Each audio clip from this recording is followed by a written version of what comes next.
mapagpalang araw po sa ating lahat. Kumusta po kayo?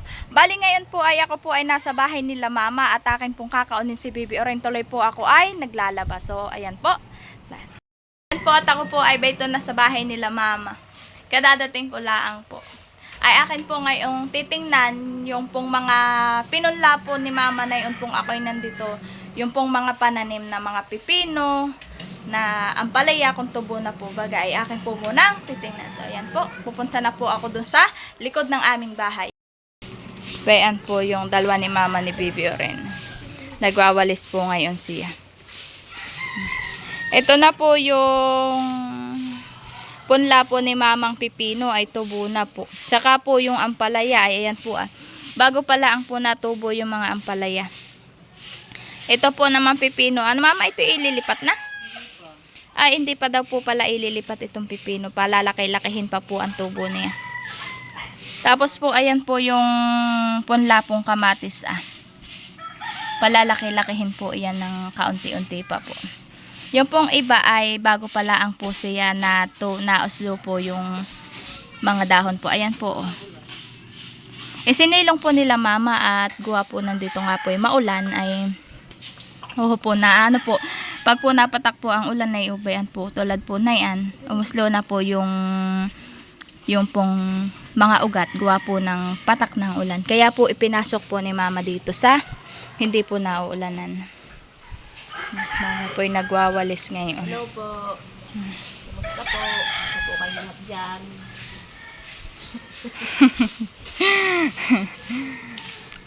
Yun naman pong kay mamang punla pong mga mustasa po at pechay. Ayan na po. Tubong-tubo na po. Ito ililipat na. Itatanim na. Ayan po ang itatanim na.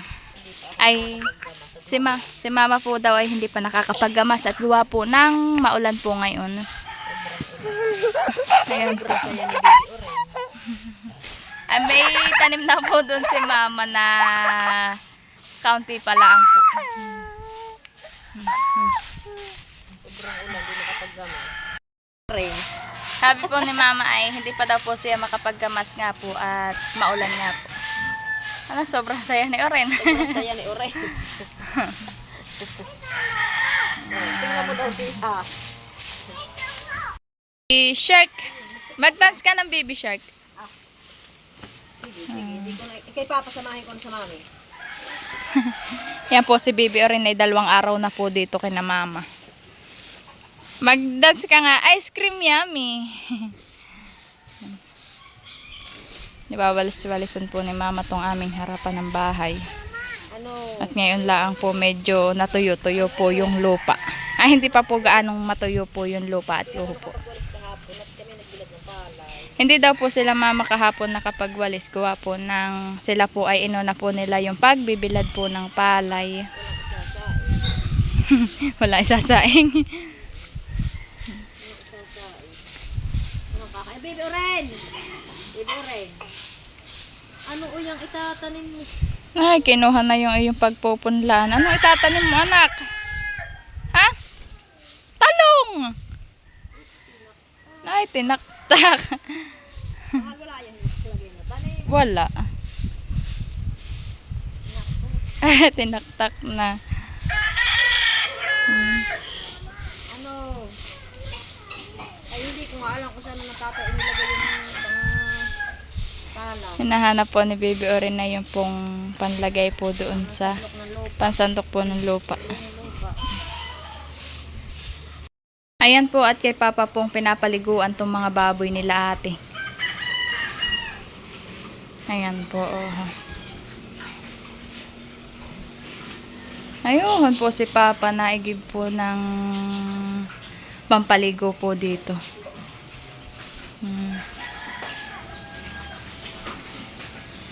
Si Papa po ngayon na magpapaligo ng mga baboy. At si Mama po ay nagwawalis po doon sa harapan po namin.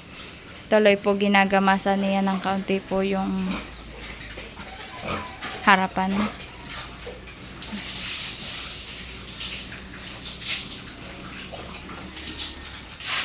Yan po, hindi na po mga tiim yung baboy. Malinis na po. nagagandahan pong magsiligo.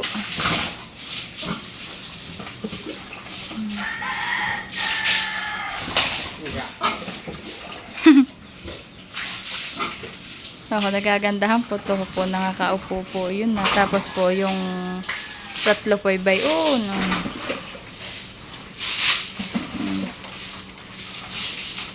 Halapit po kay Papa para magpabuhos ng tubig.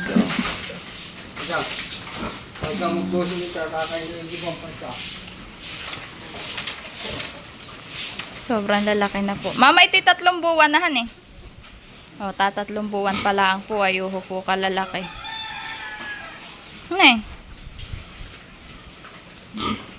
Ano?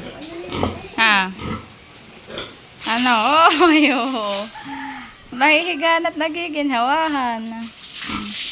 Si Mama na po ang pumalit kay Papa pagpapaligo. At si Papa po ang taga-igib dun po sa bangbang ng tubig po na pamaligo po na yung 5 iyan.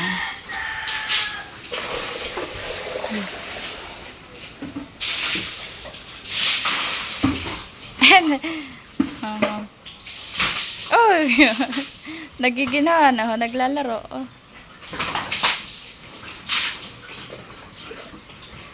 Yun naman pong isa ay nainom po dun sa kanilang inuman. No?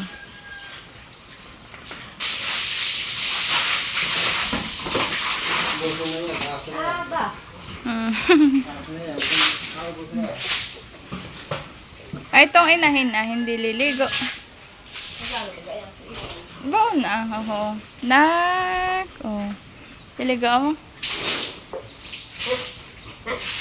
Mababait lang pong paliguan po yung mga alaga nilang baboy. Yan naman po ang sunod ni Mama liliguan.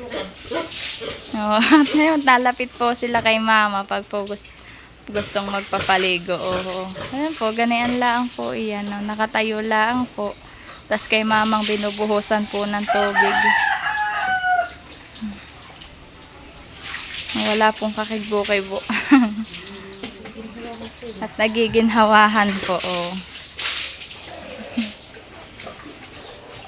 Ayan po yung inahin na alaga nila ate.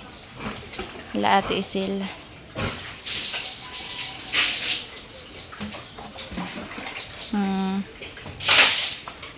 Wala pong kakibo-kibo. Oh.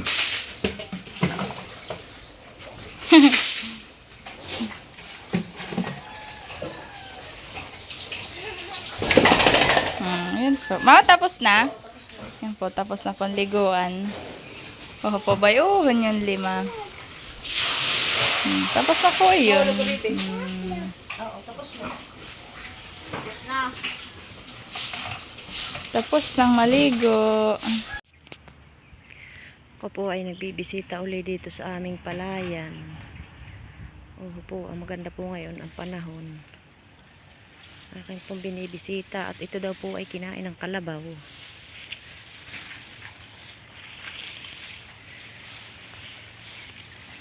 Oo po, abay ito po ang kinain ng kalabaw. Ay iyan po yata hindi na magkakaig eh. At pinag-ulahan po naman ng kalabaw. Oo. Kinain na po iyan. Hindi ko na po alam kung ano pong gagawin ko dito. At yan po namang may mga ari ng kalabaw ay hindi na po yata iniisip na makakasira yung kanilang hayop. Oo po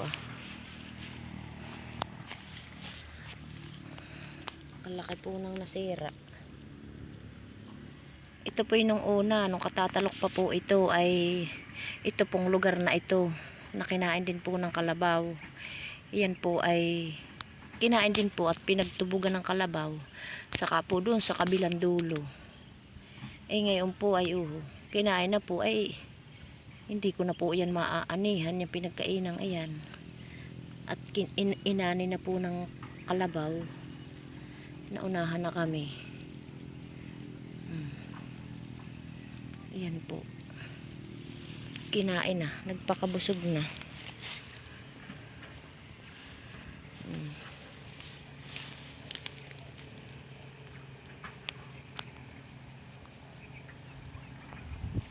ginagawa pong patabaan ng kalabaw.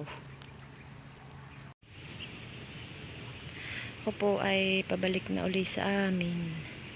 Akin po lang binisita yung aming palayan, saka po yung aming kalamansian. Ako'y pabalik na uli. Tiningnan ko po uli yung nasira ng kalabaw. Ay wala na po akong makitang kalabaw kahit isa doon sa pinag-uulahan. Itinago na po yata yung kalabaw. Kaya wala na po akong nakita. Dito po'y maganda ang panahon. Mainit po. Mainit po ngayong pahapon. One eternity later. Ayan po, ako po ay naglalaba. Ay, yung pong pinaglagyan ko po na aking labahin na yung po. Nakasilid po yung pusa. Ayo, tuwan-tuwa naman po si Bibi rin po nung nakita yun. Pumasok po doon sa aking lagayan. Oh, ngaw ngaw. Ngaw ngaw. Balak po yata di yan matulog. Maayos ng tayo. Ayan po, at naisampay ko na po yung aking mga nilabahan. Dito po kay namamata ko po yung nagdayo. Ako po may doon pang nilalabhan. Akin na pong isinampay para po pagdating ko po sa dos ay sa magsaysay po ay medyo tuyo-tuyo na po. Para po kaunti na lang po ang tuyuin.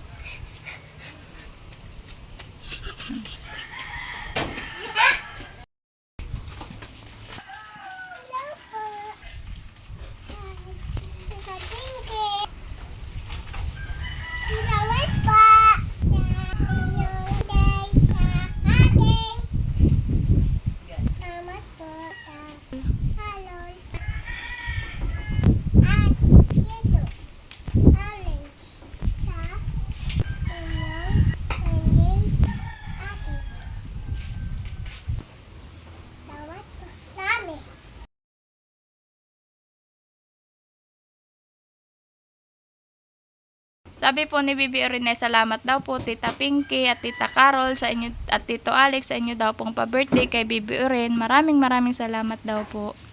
Ingat ko tayo. Ingat, please. Ingat daw po and God bless. Tita Pinky, maraming salamat po sa padala ninyo sa akin. Ako po ay nakapag-grocery. At malaking tulong po ninyo sa akin. Kayo po hulog ng langit sa akin at sa aking pamilya. At sa akin pong mga anak. Ako po nagpapasalamat din po sa aking anak kay Isil Nitilat. At kung hindi po dahil sa kanila ay hindi rin po kami matutulungan ninyo. Kaya maraming salamat po sa mga pagtulong ninyo sa amin. At kayo po ay lagi mag-iingat diyan at nawa po ay kayo laging patnubayan ng mahal na Panginoon. Hindi po ako makakalimot sa inyo at marami pong salamat. At salamat din nga po pala sa taga California na nagbigay po sa akin ng pambili po ng lamesa at bangko. At Ano na? Haiyak ka na naman ay. Salamat din po kay Tita Lete na nagpadala din po sa akin ng chocolate. Salamat po na alaala po ninyo ako. At kayo po tulong po kayo ng langit sa amin at sa akin pong mga anak. Maraming pong salamat sa pagtulong po ninyo sa amin. At nawa po kayo patnubayan ng mahal na Panginoon. Ingat po kayo palagi sa inyong pagtatrabaho at God bless po. Yun po lang. Salamat po ulit.